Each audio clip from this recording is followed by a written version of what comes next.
తక్కువ ఖర్చుతోనే ప్రపంచ స్థాయి సాంకేతికతను సాధించిన ఇస్రో దేశానికి ఎన్నో చారిత్రక విజయాలు సాధించింది. ఇప్పుడు ఆ వారసత్వాన్ని అందిపుచ్చుకుంటూ భారత అంతరిక్ష పరిశోధన రంగంలో ప్రైవేటు భాగస్వామ్యానికి విక్రమ్-1 నాంది పలుకనుంది. ఇస్రో రాకెట్లపై ఆధారపడకుండా కక్షలోకి ఉపగ్రహాలను ప్రవేశపెట్టగల తొలి ప్రైవేట్ రాకెట్ ఇదే. భారత్లోనే పూర్తి స్వదేశీ పరిజ్ఞానంతో ప్రైవేటుగా అభివృద్ధి చేసిన ఈ మొట్టమొదటి ఆర్బిటల్ క్లాస్ రాకెట్ ను హైదరాబాద్ కు చెందిన space startup Skyroot Aerospace తయారు చేసింది. తిరుపతి జిల్లా శ్రీహరికోటలోని సతీష్ ధావన్ అంతరిక్ష కేంద్రం షార్లో మిషన్ ఆగమన్ పేరిట ఇవాళ చేపట్టనున్న విక్రమ్-1 ప్రయోగంతో భారత అంతరిక్ష పరిశోధన రంగంలో సరికొత్త అధ్యాయం మొదలు కానుంది.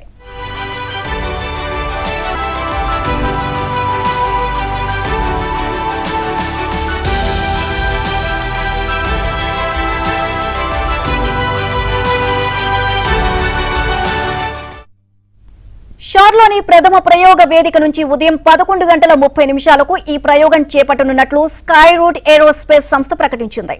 ఈ రాకెట్ ద్వారా 4 చిన్న ఉపగ్రహాలు, మరో 2 చిన్న పేలుళ్లను అంతరిక్షంలోకి పంపనున్నారు. ప్రయోగానికి సంబంధించిన కౌంట్డౌన్ కాసేపటి క్రితం ప్రారంభమైంది.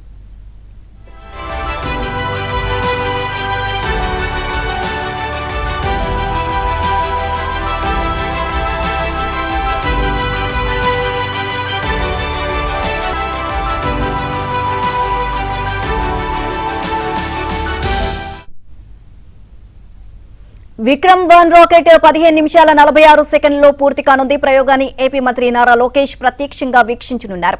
రాకెట్ ప్రయోగానికి సంబంధించి మరింత సమాచారం మా ప్రతినిధి మహేష్ అందిస్తారు. శ్రీహరికోట రాకెట్ ప్రయోగ కేంద్రం నుంచి మరి కాసేపట్లో ప్రైవేటు సంస్థ ఒక రాకెట్ ని ప్రయోగించబోతుంది. దీని పేరు విక్రమ్-1. ప్రధానంగా చూస్తే ప్రైవేటు సంస్థలను కూడా మన దేశం భాగస్వామ్యం చేస్తుంది. ఈ అంతరిక్ష పరిశోధనలో ప్రైవేటు సంస్థలు కూడా ముందుకు రావాలని చెప్పి ప్రధాని నరేంద్ర మోదీ గతంలోనే పిలుపునిచ్చారు. ఆ అవకాశాలు వాళ్ళకందరికీ కూడా తలుపులు బార్లా తెరిచారు. అంతరిక్ష పరిశోధనలో ప్రైవేటు సంస్థలు ముందుకు రావాలని ఆ క్రమంలో ఈరోజు ఒక ప్రైవేటు సంస్థ ఆర్బిటల్ క్లాస్ రాకెట్ ని, దీని పేరు విక్రమ్-1, ఈ రాకెట్ ని ప్రయోగించబోతుంది. ఉదయం 6 గంటలకి మొత్తం కూడా కౌంట్ డౌన్ స్టార్ట్ అయింది. దాదాపు 5:30 గంటల పాటు ఈ కౌంట్ డౌన్ కొనసాగాక 11:30 ఈ విక్రమ్-1 రాకెట్ మొత్తం కూడా ప్రయోగం చేయబోతున్నారు. దాదాపు ఈ ప్రయోగం వల్ల ఏ ప్రయోజనాలు కలుగుతాయనే విషయాన్ని మాత్రం ఇప్పటి వరకు వెల్లడించలేదు. ప్రైవేటు సంస్థలు ఇప్పటికే గతంలో కూడా కొన్ని ప్రయోగాలు చేపట్టడం జరిగింది. దీనికి మాత్రం ఒక ప్రత్యేకత ఉంది ఈ ప్రయోగానికి అని చెప్పి ఇస్రో వర్గాలు చెబుతున్నారు. ఇస్రో శాస్త్రవేత్తలు వీళ్ళంతా కూడా ఇక్కడికి చేరుకున్నారు షార్ రాకెట్ ప్రయోగ కేంద్రానికి. అలాగే ఏపీ మంత్రి నారా లోకేష్ కూడా మరి కాసేపట్లో ఇక్కడికి చేరుకోబోతున్నారు. షార్ కేంద్రం అంతా కూడా, రాకెట్ ప్రయోగ కేంద్రం అంతా కూడా సిఐఎస్ఎఫ్ జవాన్లందరూ కూడా పటిష్టమైన భద్రతా ఏర్పాట్లు చేపట్టారు. ఇదంతా కూడా ఒక అటవీ ప్రాంతం. ఈ అటవీ ప్రాంతంలోకి ఎవరు చొరబడకుండా నిఘా కొనసాగుతూ ఉంది. ఈ రాకెట్ కి 350 కిలోల బరువు ఉన్న చిన్న ఉపగ్రహాలని ఏర్పాటు చేయడం జరిగింది. దీనిని 450 కిలోమీటర్ల ఎత్తులోకి ప్రవేశపెట్టబోతున్నారు. ఈ విక్రమ్-1 రాకెట్ సక్సెస్ అయితే మరిన్ని కంపెనీలు క్యూ కట్టే అవకాశం ఉంది. ప్రైవేట్ పరంగా కూడా అనేక సంస్థలు ముందుకొచ్చే అవకాశాలున్నాయి. ఈ రాకెట్ ఎత్తు, విక్రమ్-1 రాకెట్ ఎత్తు 22 మీటర్లు. ప్రయోగ సమయం అంటే 11:30 ఈ ప్రయోగం మొదలై 15:46 పూర్తవుతుంది.